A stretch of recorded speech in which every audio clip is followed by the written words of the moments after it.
استاد ایسا ہے شریعت کا پابند، نماز کا پابند، روزے کا پابند، استاد ایسا ہے باشرع ہے، اس کی زندگی کا ہر لمحہ قرآن و سنت کے مطابق گزرتا ہے، تو وہ بچہ جو اس کی تربیت میں ہے،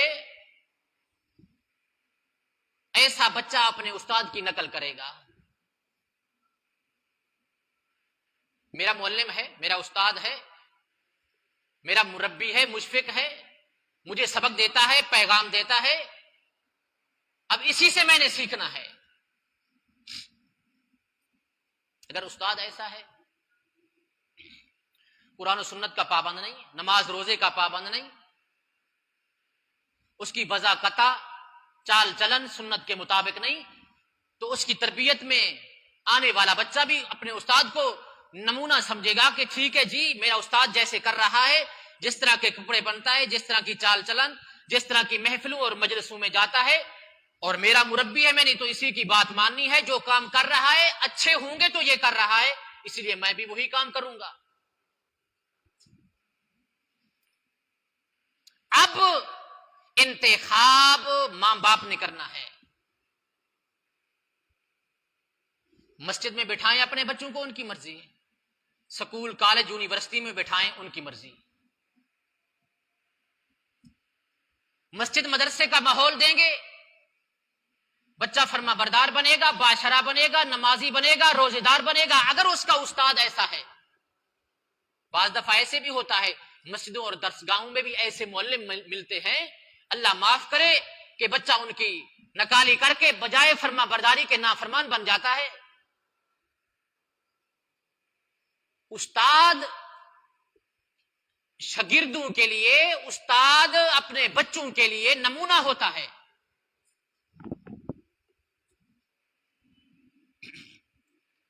اگر ایسا ماحول بھی اپنے بچے کو، صاف ظاہر ہے اس کی وضاقت، کھانا پینا، چال چلن، کپڑے، سب کچھ سنت کے مطابق نہیں ہوں گے، کیونکہ اس کو سبق ایسا ملا ہے۔ آپ دیکھتے رہتے ہوں گے سکول کالج یونیورسٹی کا ایسا ماحول دیکھتے ہیں ہم، باہر جب جاتے ہیں، ایسی بچیاں، اللہ معاف کرے، سر پہ دوپٹہ نہیں، بریک لباس، تنگ لباس، 4 بچیوں کے ساتھ، 2 مرد ان کے ساتھ ہیں، یہ تعلیم دی جا رہی ہے۔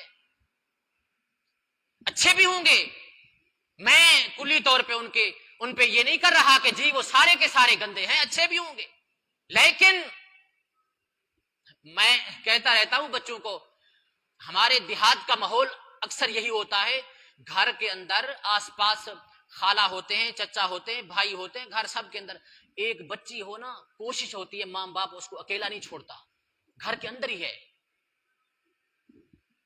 ماں باپ اکیلا نہیں چھوڑتا، جی میری بچی ہے اکیلا چھوڑ کے جاؤں گا۔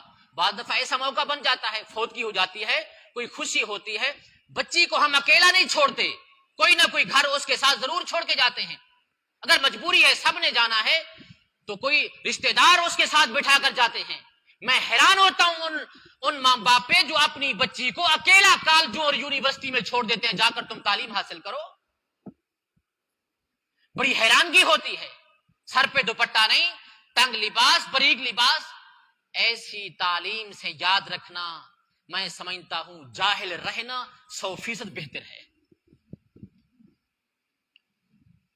ایسی تعلیم جو اولاد کو اللہ سے دور کر دے، اقبال نے کہا تھا اللہ سے کرے دور تو تعلیم بھی فتنہ، املاک بھی، اولاد بھی، جاگیر بھی فتنہ، نہ حق کے لیے اٹھے تو شمشیر بھی فتنہ، شمشیر ہی کیا نعرہ تکبیر بھی فتنہ، جو نہ حق کے لیے اٹھے، نعرہ تکبیر بھی اگر نہ حق کے لیے لگ رہا ہے تو فتنہ ہے فتنہ۔ ایسی تعلیم جو ہمارے بچوں بچیوں کو تہذیب نہ سکھائے، ادب نہ سکھائے، اللہ اور اس کے رسول کی پہچان نہ کرائے، سر پہ دوپٹہ نہ کرنے دے، ایسی تعلیم سے جاہل رہنا بہتر ہے میرے عزیز دوستو۔ جی توجہ ہے۔ دوسری تربیت گاہ کون ہے؟ بولو گے؟ معلم، اس کائنات کا سب سے بڑا معلم میں عنوان پہ لے کر آنا چاہتا ہوں، جناب محمد الرسول اللہ صلی اللہ علیہ وسلم انما بعثت معلما، اللہ کے پاک پیغمبر نے فرمایا میں پوری کائنات کے لیے معلم بنا کر بھیجا گیا ہوں۔ پیغمبر کا کوئی معلم نہیں ہوتا سوائے اللہ کے، پیغمبر کا کوئی استاد نہیں ہوتا، پیغمبر اپنی امت کا، ساری کائنات کا معلم بن کر آتا ہے، اور اس کی تربیت میں رہنے والا انسان، توجہ کرنا، آپ کا یہ مدرسہ ہے، یہاں استاد ہیں، آپ نے بچہ ہمارے حوالے کیا، اگر ہم اس کو اچھا پڑھائیں گے تعریف کس کی ہوگی؟ نہیں بولو گے، کس کی تعریف ہوگی؟ یار اچھا ماحول دیا، میرے بچے کو باشرہ بنا دیا، قرآن کا حافظ، عالم، قاری، مفسر بنا دیا، بڑی محنت کی استاد نے، شاباش دیتا ہوں استاد کو، تحفے تحائف دیتے ہیں، سب کچھ کرتے ہیں، تعریف کس کی ہوتی ہے؟ استاد کی۔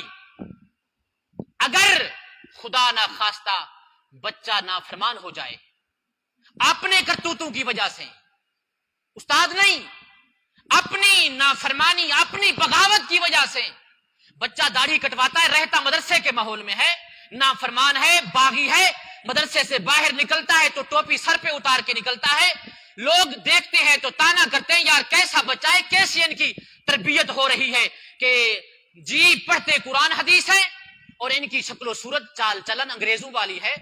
تنقید، ہٹ، باتیں استاد پہ آئیں گی، بچے پہ نہیں آئے گی، ایسے ہی ہے نا، ایسے ہے، استاد پہ لوگ، ماں باپ استاد کو تانا دیں گے کہ تو نے ہمارے بچے کی اچھی تربیت اور پرورش نہیں کی۔ اس کائنات کا سب سے بڑا معلم، پہلا معلم کون ہے؟ جناب محمد الرسول اللہ صلی اللہ علیہ وسلم۔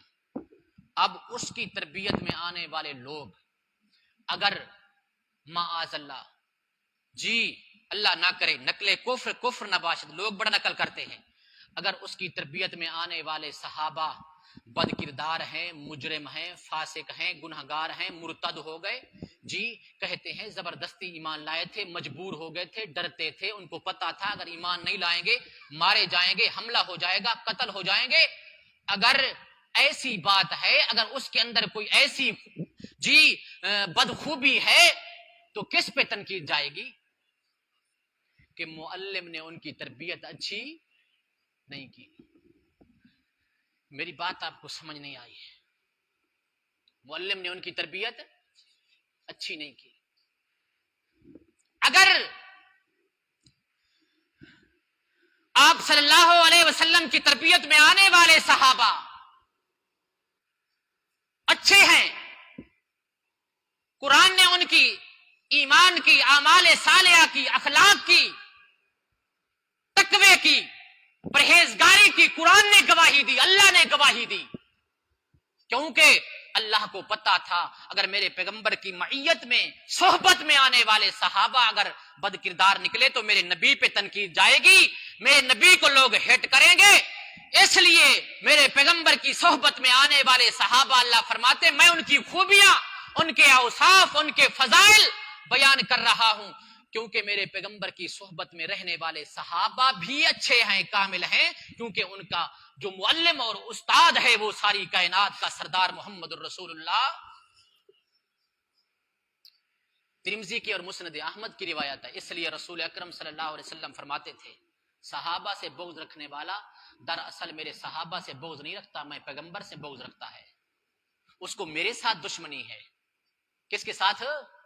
اب جو بندہ ابو بکر پہ، عمر پہ، عثمان پہ، علی پہ، طلحہ و زبیر پہ، حسن و حسین پہ، سعد و سعید پہ، عبد الرحمن بن عوف پہ، سلمان فارسی، صہیب رومی، امیر معاویہ، ابی سفیان، کسی ایک صحابی پہ اگر ہٹ کرتا ہے، ان کی تنقید کرتا ہے، ان کے تنقید کرتا ہے، دراصل اس کو صحابہ کے ساتھ نہیں پیغمبر کے ساتھ بغض ہے۔ معلم کون ہے؟ جناب محمد الرسول اللہ صلی اللہ علیہ وسلم۔ اللہ سمجھنے کی توفیق عطا فرمائے۔ حضرت عبداللہ ابن مغفل رضی اللہ تعالیٰ عنہ فرماتے اللہ کے پاک پیغمبر ہر جمعہ خطبہ کے اندر بلند آواز سے یہ پڑھتے تھے، اللہ اللہ فی اصحابی لا تتخذوہم غرضا من بعدی، من احبہم فبحبی احبہم ومن ابغضہم فببغضی ابغضہم ومن آذاہم فقد آذانی ومن آذانی فقد آذ اللہ ومن آذ اللہ فیوشک ان یاخذہ او کما قال النبی صلی اللہ علیہ وسلم۔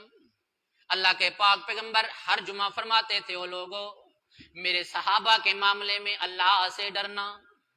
کس سے ڈرنا؟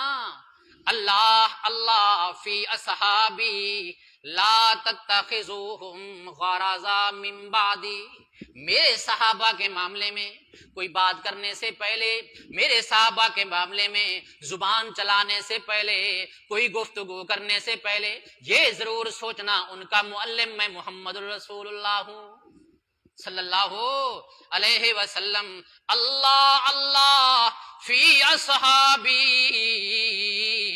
لا تتخذوہم غرضا من بعدی، میرے جانے کے بعد میرے صحابہ کو کبھی نشانہ نہ بنانا، ان کی تنقید نہ کرنا، ان کی تنقید نہ کرنا، ان کو نشانہ نہ بنانا۔ لا تتخذوہم غرضا من بعدی، بڑی ہی تاکید فرمائی اللہ کے پاک پیغمبر صلی اللہ علیہ وسلم نے، او لوگو میرے صحابہ کے معاملے میں میرے اللہ سے ڈرنا، میرے اللہ سے ڈرنا، خیال رکھنا، خیال رکھنا، ان کی تنقید و تنقید کبھی نہ کرنا، میرے جانے کے بعد میرے صحابہ کو نشانہ نہ بنانا۔ من احبہم فبحبی احبہم ومن ابغضہم فببغضی ابغضہم، جو انسان ان سے محبت کرتا ہے دراصل میری محبت کی وجہ سے ان سے محبت کرتا ہے۔ فبحبی احبہم، میرے ساتھ اس کو محبت ہے، اس لیے ابو بکر عمر عثمان و علی طلحہ و زبیر حسن و حسین امیر معاویہ ابو سفیان سے وہ محبت کرتا ہے۔ ومن ابغضہم فببغضی ابغضہم، اللہ کے پاک پیغمبر صلی اللہ علیہ وسلم نے فرمایا جو میرے پیغمبر جو میرے صحابہ میں سے کسی ایک کے ساتھ بغض رکھتا ہے دراصل میرے ساتھ بغض دشمنی کی وجہ سے ان سے بغض رکھتا ہے، میں پیغمبر کے ساتھ اس کو بغض ہے، دشمنی ہے، عداوت ہے، جس کی وجہ سے وہ میرے صحابہ کی تنقید کرتا ہے، ان کی برائیاں بیان کرتا ہے۔ فرمایا ومن آذاہم فقد آذانی، جس نے بھی میرے صحابہ کو تکلیف دی دراصل اس نے میں پیغمبر کو تکلیف دی۔ ومن آذانی فقد آذ اللہ، جس نے مجھے تکلیف دی دراصل اس نے اللہ کو تکلیف دی۔ فیوشک ان یاخذہ، جی قریب ہے اللہ کو تکلیف دینے والا انسان اللہ کی پکڑ میں ضرور آئے گا، اللہ اس کو ضرور پکڑے گا۔ اس حدیث سے یہ معلوم ہوا کہ میرے پیغمبر کی صحبت میں رہنے والے صحابہ، ان کا استاد، ان کا معلم جناب محمد رسول اللہ صلی اللہ علیہ وسلم ہے، اور اس کی صحبت میں میت میں آنے والے صحابہ کامل ہیں، اچھے ہیں، انہوں نے پیغمبر سے وہ سیکھا جو کسی نے بھی نہ سیکھ سکے۔ اللہ کریم نے میرے پیغمبر کی صحبت میں رہنے والے صحابہ کو ایسا مقام، ایسی شان اور عظمت بیان کی، شاید اس سے پہلے کسی پیغمبر کی صحبت میں رہنے والے صحابی اور حواری کو اتنی شان اور مقام ملا ہو۔ اللہ کریم نے سورت فتح کے اندر بھی میرے پیغمبر کی صحبت میں رہنے والے صحابہ کی چند اوصاف، خوبیاں، فضیلتیں بیان کی۔ توجہ کرنا، فرمایا محمد الرسول اللہ صلی اللہ علیہ وسلم، پورے قرآن میں 4 مرتبہ محمد صلی اللہ علیہ وسلم اللہ کے پیغمبر کا نام آیا ہے۔ قرآن کا مطالعہ کرو، اللہ کریم کا اصول ہے، اللہ کریم پیغمبر کو نام لینے کی بجائے اوصاف القاب کے ساتھ تذکرہ کرتے ہیں۔ یا ایھا المزمل، یا ایھا المدثر، یا ایھا النبی، یاسین، طٰہٰ، ان القاب کے ساتھ، ان اوصاف کے ساتھ اللہ کریم اپنے پیغمبر کا تذکرہ کرتے ہیں، نام نہیں لیتے، نام نہیں لیتے۔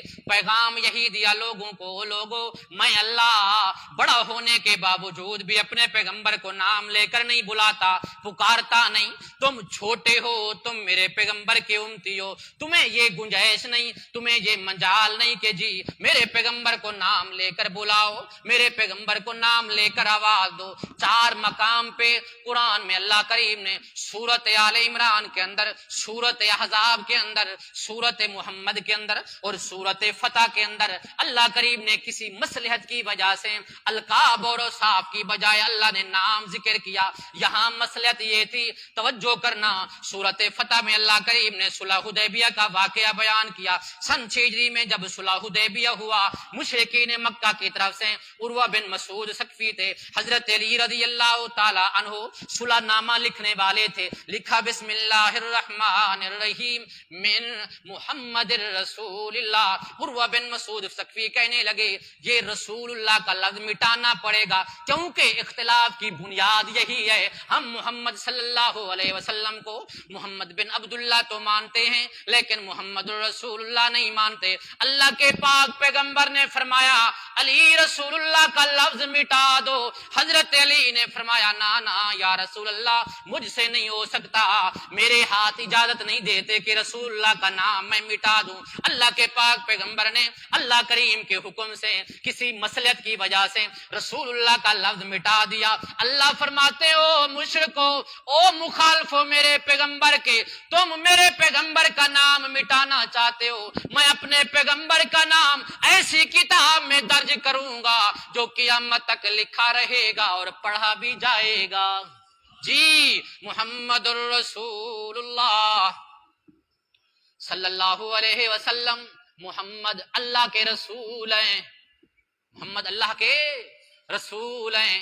انما بعثت معلما، پہلا معلم اس کائنات کا، پہلا استاد اس کائنات کا جناب محمد رسول اللہ صلی اللہ علیہ وسلم۔ آگے اللہ کریم نے پیغمبر کی تربیت پانے والے، پیغمبر کی درسگاہ میں بیٹھ کر جی اپنی اصلاح کرنے والے صحابہ کرام کی چند اوصاف بیان کیے۔ اللہ فرماتے ہیں والذین معہ اشداء علی الکفار، اور وہ لوگ معہ جو اس پیغمبر کی معیت میں رہے، جو پیغمبر کے ساتھ رہے، جو پیغمبر کی صحبت میں رہے، میرے پیغمبر کا درس واعظ و نصیحت سنتے رہے۔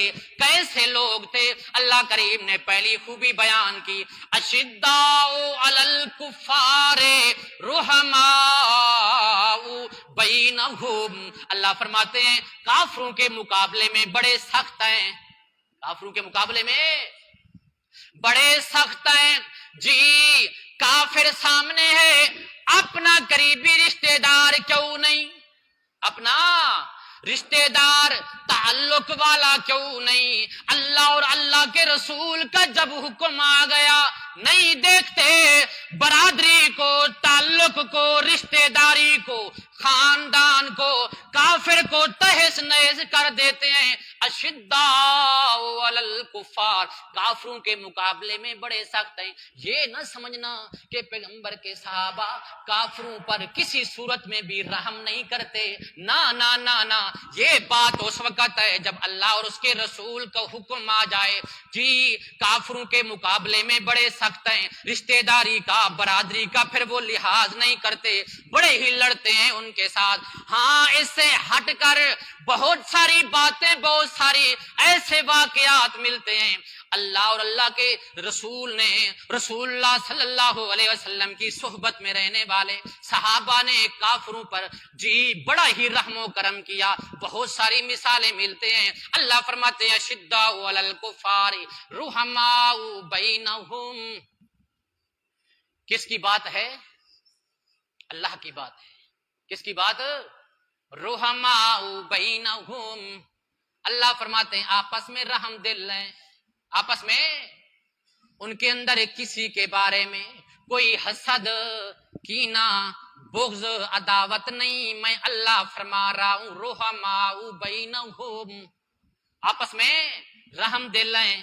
دیکھو مہاجرین صحابہ ہجرت کر کے جب مدینہ میں آئے، انصار صحابہ نے بڑی قربانیاں دی ان کے لیے، بڑا بھائی چارہ اللہ کے پاک پیغمبر نے جو قائم کیا اس پر قائم دائم رہے، حتیٰ کہ حدیث میں آتا ہے جس انصار صحابی کی دو بیویاں تھیں وہ اس بات پہ بھی تیار ہو گئے ہم اپنی ایک بیوی کو طلاق دے دیتے ہیں، مہاجر اس سے نکاح کر لے، اتنی بڑی قربانیاں دی۔ رحماء بینہم، آپس میں وہ رحم دل ہیں، اگرچہ ظاہری اعتبار سے ان کے درمیان جنگیں ہوئی، جدال ہوا، قتل و غارت ہوئی، لیکن اللہ کریم فرماتے ہیں وہ جنگ، وہ جدال، وہ لڑائیاں کرانے والے درمیان میں منافق تھے، خارجی تھے جنہوں نے صحابہ کو آپس میں لڑایا، حقیقت کے اندر وہ رحماء بینہم کا مصداق ہیں، جی آپس میں رحم دل ہیں۔ پہلی صفت اللہ نے بیان کی۔ دوسرے نمبر پہ اللہ فرماتے ہیں تراہم رکعا سجدا یبتغون فضلا من اللہ ورضوانا، جی پہلی خوبی اللہ نے ان کے ایمان کے کامل ہونے کی، ان کے ایمان کے مضبوط ہونے کی بیان کی کہ میرے پیغمبر کی صحبت میں رہنے والے صحابہ کا ایمان اتنی مضبوط ہے، جی اللہ اور اس کے رسول کی بات آ جائے کافروں کے ساتھ لڑ پڑتے ہیں، رشتہ دار مقابلے میں کیوں نہ ہو، اپنا کیوں نہ ہو، بیٹا بھتیجا بھانجا کیوں نہ ہو، نہیں وہ لحاظ کرتے رشتہ داری کا، ان کا ایمان اتنی کامل اور مضبوط ہے۔ دوسرے نمبر پہ اللہ فرماتے ہیں ان کے اعمال کی حالت دیکھو، ان کے اعمال صالحہ اتنی مضبوط ہے۔ تراہم رکعا سجدا، اے میرا پیغمبر آپ ان کو دیکھیں گے ہر وقت رکوع اور سجدے کے اندر۔ کس کے اندر؟ رکوع سجدہ نماز میں ہوتا ہے۔ کہاں ہوتا ہے؟ نماز صحابہ کی زندگی کا ایسا وظیفہ بنا، ایسا نیک عمل بنا، دنیا کا ہر کام کاج چھوڑ دیتے تھے لیکن نماز نہیں چھوڑتے تھے۔ جی رمضان جانے کے بعد مسجدیں پوچھ رہی ہیں، وضو خانے پوچھ رہے ہیں اللہ رمضان ختم ہو گیا یا مسلمان ختم ہو گئے؟ جی بہت بڑی افسوس، ہم تو رمضانی مسلمان ہیں، رمضانی نمازی ہیں، رمضان آتا ہے ہم خود بھی نماز کی پابندی بچے بھی لے کر آتے ہیں نماز کے لیے مسجدوں میں، مسجدیں بھری ہوئی ہیں پانچوں وقت۔ رمضان المبارک جانے کے بعد وہی حالت ہے جو پہلے تھی۔ میں نے بتلایا تھا عید کے خطبہ میں، بتلایا تھا میرے عزیز دوستو، یاد رکھنا اگر ہمارا کردار نہیں بدلا رمضان المبارک کے مہینے میں، اگر ہماری اصلاح نہیں ہوئی، اگر ہمارا اندر تبدیل نہیں ہوا، پھر سمجھ لینا ہمارے روزے قبول نہیں ہوئے، سمجھ لینا ہماری نمازیں تلاوتیں عبادتیں قیام قبول نہیں ہوئے۔ اگر ہم ویسے کے ویسے ہیں، اگر ہماری حالت تبدیل ہو گئی، ہمارے معمولات تبدیل ہو گئے، پھر سمجھ لینا ہمارے رمضان المبارک کے روزے بھی قبول ہو گئے، نمازیں بھی قبول ہو گئیں، تلاوتیں اور قیام بھی قبول ہو گئے۔ اللہ فرماتے ہیں میرے پیغمبر کی صحبت میں رہنے والے صحابہ کی خوبی تراہم رکعا سجدا، رکوع میں سجدے میں، جی قیام میں عبادتوں میں، یبتغون فضلا من اللہ ورضوانا، نمازیں پڑھ کر دنیا نہیں چاہتے، نمازیں پڑھ کر شہرت نہیں چاہتے، نمازیں پڑھ کر کوئی دنیاوی مطلوب مقصود نہیں، کوئی غرض نہیں، میں اللہ کہہ رہا ہوں یبتغون فضلا من اللہ، اللہ کا فضل چاہتے ہیں، ورضوانا اللہ کی رضامندی چاہتے ہیں۔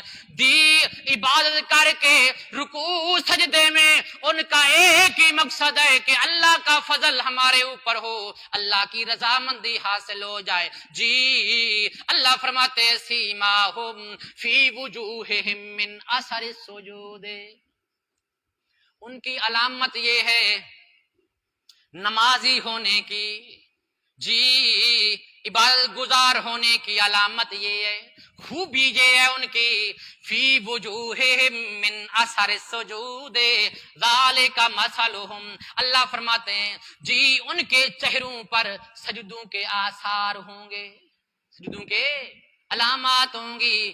یاد رکھنا، اس سے یہ نہ سمجھنا جی جو ماتھے کے اوپر کالے رنگ کا محراب بنا کے جی پھرتے ہیں، پتا چلے حضرت سے بڑا تہجد گزار ہے، شب زندہ دار ہے. نانا وہ محراب مراد نہیں، وہ محراب مراد نہیں. حضرت حسن بصری فرماتے ہیں، صحابہ کرام فرماتے ہیں، سجدے کے آثار مطلب یہ ہے اللہ کی رضا کے لیے وہ لوگ اتنی باتیں کرتے ہیں، اللہ کا فضل حاصل کرنے کے لیے اتنی عبادتیں کرتے ہیں. رکوع سجدے نماز کی رونق روشنی ان کے چہروں پہ نظر آتی ہے، یہ مراد ہے چہرے کی رونق. حضرت حسن بصری فرماتے ہیں اس سے مراد یہ ہے 5 وقت کا نمازی انسان قیامت والے دن اس کا چہرہ، اس کے اعضاء وضو والے 14ویں رات کی چاند کی طرح چمکیں گے. سیماہم فی وجوہہم من اثر السجود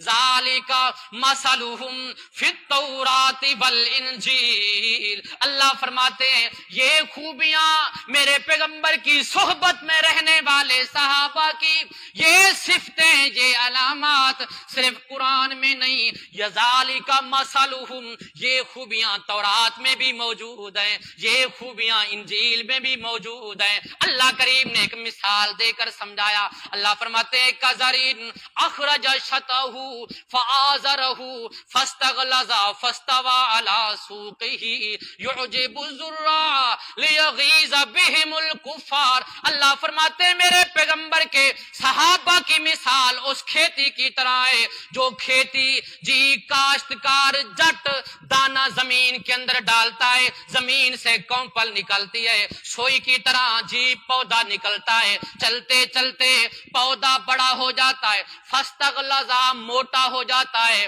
فاستوا برابر ہو جاتا ہے. جی اللہ فرماتے ہیں فاستوا علی سوقہ اپنی نالی پر، اپنی پنڈلی پر کھڑا ہو جاتا ہے، جی بڑا بارونق خوشگوار بن جاتا ہے.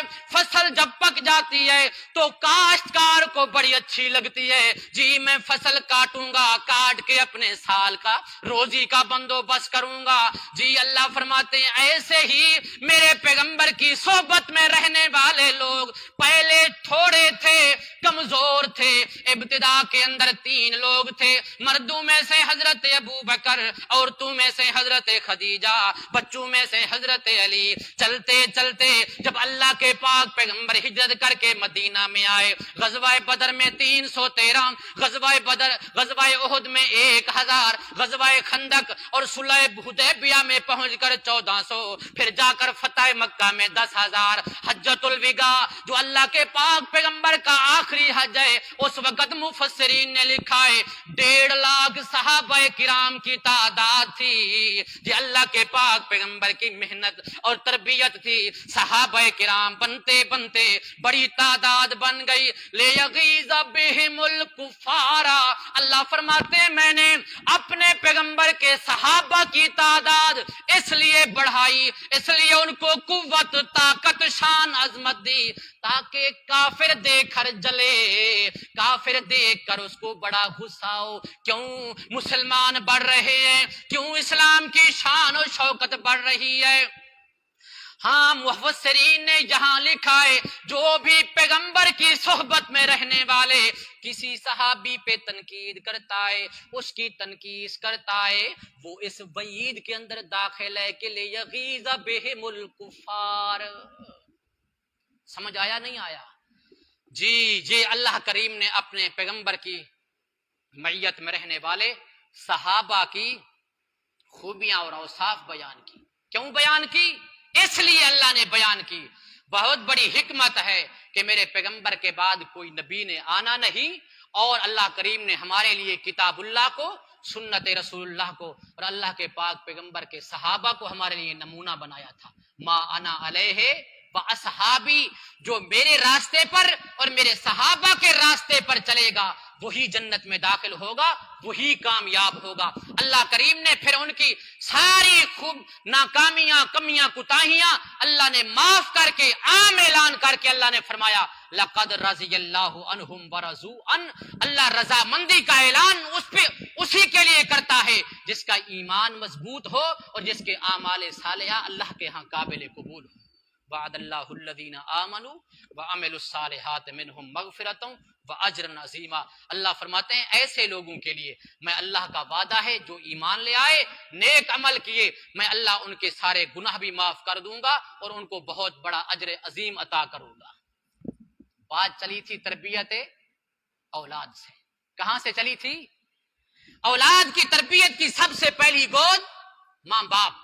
دوسرے نمبر پہ کون ہے؟ استاد ہے، استاد معلم.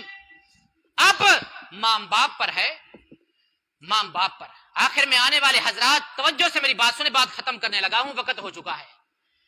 ماں باپ پہ ہے اب اپنی اولاد کے لیے اچھا استاد منتخب کریں، یا جیسا استاد منتخب کریں گے ویسے ان کو تربیت ملے گی. اب اس کائنات کا سب سے پہلا معلم جناب محمد الرسول اللہ صلی اللہ علیہ وسلم اور اس سے تربیت پانے والے جی جناب محمد الرسول اللہ صلی اللہ علیہ وسلم کے صحابہ ہیں. اور صحابہ نے ایسی تربیت پائی کہ اللہ کریم نے ان کے ایمان کو، اعمال صالحہ کو قیامت تک آنے والے لوگوں کے لیے معیار اور کسوٹی بنا دیا.